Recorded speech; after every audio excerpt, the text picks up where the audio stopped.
ជំរាបសួរបងប្អូនសមាជិក Builder ទាំងអស់គ្នាអញ្ចឹងចំពោះវីដេអូមុននេះដែរគឺយើងនឹងបង្ហាញពីset up នៃការយើងចូល trade នៅក្នុងចន្លោះម៉ោង Section London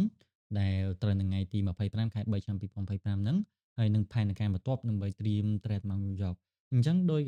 ខ្ញុំបានផ្ដល់ផែនការពីព្រឹកជូនបងប្អូនអញ្ចឹងថាបើសិនជាក្នុងលក្ខខណ្ឌ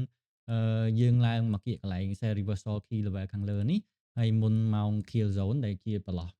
កន្លែងនេះគឺយើងអាចធ្វើការ sell បានអញ្ចឹងដូចជាក់ស្ដែងមូលហេតុដែលខ្ញុំ flash sale នៅកន្លែងតម្លៃ20 30 គុត20ហ្នឹងគឺដោយសារវាឡើងមកប៉ះកន្លែងហ្នឹងវា reject អញ្ចឹងគឺខ្ញុំចូលមុន Kill Zone បន្តិចប៉ុន្តែដោយសារខ្ញុំ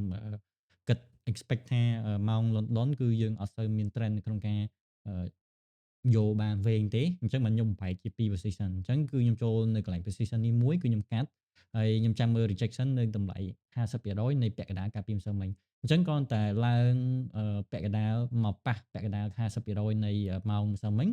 គឺខ្ញុំស៊ីបានមួយគ្រាប់ទៀតពេលដែល reject ហ្នឹងប៉ុន្តែគឺខ្ញុំអត់ហ៊ានhold ឆ្លង section ទេដូចក្នុងលក្ខខណ្ឌនេះគឺបើសិនជាបងប្អូនព្យាយាម hold ឆ្លង section គឺអាចនឹងអឺឡើងទៅប៉ះ stop loss បងប្អូនហើយអញ្ចឹងក្នុងលក្ខខណ្ឌហ្នឹងគឺជា rule សំខាន់នៅក្នុងការ trade section មួយអញ្ចឹងបើសិនជាបងប្អូនtrade នៅក្រៅចន្លោះម៉ោង Clear Zone អាហ្នឹងគឺជាហានិភ័យធំជាងយើង trade នៅក្នុងម៉ោង Clear Zone ច្បាស់លាស់អញ្ចឹងសម្រាប់ផែនការបន្ទាប់នៅក្នុងការ set up ម៉ោង New York គឺអត់មានអីពិបាកទេគឺយើងគ្រាន់តែគូស high low អឺរវាងម្សិលមិញ rank ម្សិលមិញគឺយើងប្រើ tool Again Box របស់យើងមកអញ្ចឹងយើង Clear Zone សម្រាប់ម៉ោង New York គឺចន្លោះម៉ោង7អញ្ចឹងគឺម៉ោង19អញ្ចឹងម៉ោង19ដល់ម៉ោង21ដែលស្មើនឹងម៉ោង9អញ្ចឹង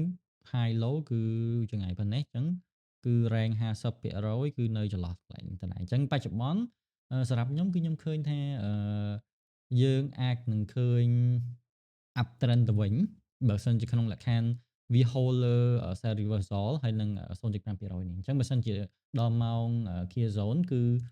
វាអាចនឹង travel លើ trend line នេះហើយនៅលើកន្លែង0.5%ឬមួយក៏ sell reversal នេះគឺចូលដល់ម៉ោង clear zone New York គឺខ្ញុំអាចធ្វើការរកកន្លែងចូល buy បានអញ្ចឹងជាក់ស្ដែងគឺយើងត្រូវរង់ចាំមើល price action ជាក់ស្ដែងដូចគ្នាបើសិនជាក្នុងលក្ខខណ្ឌវាអត់ hold លើ0.5%ទេអញ្ចឹងមានន័យថាវាអាចនឹងត្រឡប់មក bear run មកវិញអញ្ចឹងក្នុងលក្ខខណ្ឌបច្ចុប្បន្នគឺយើង focus នៅក្នុងការរក buy សិនព្រោះដោយសារprice action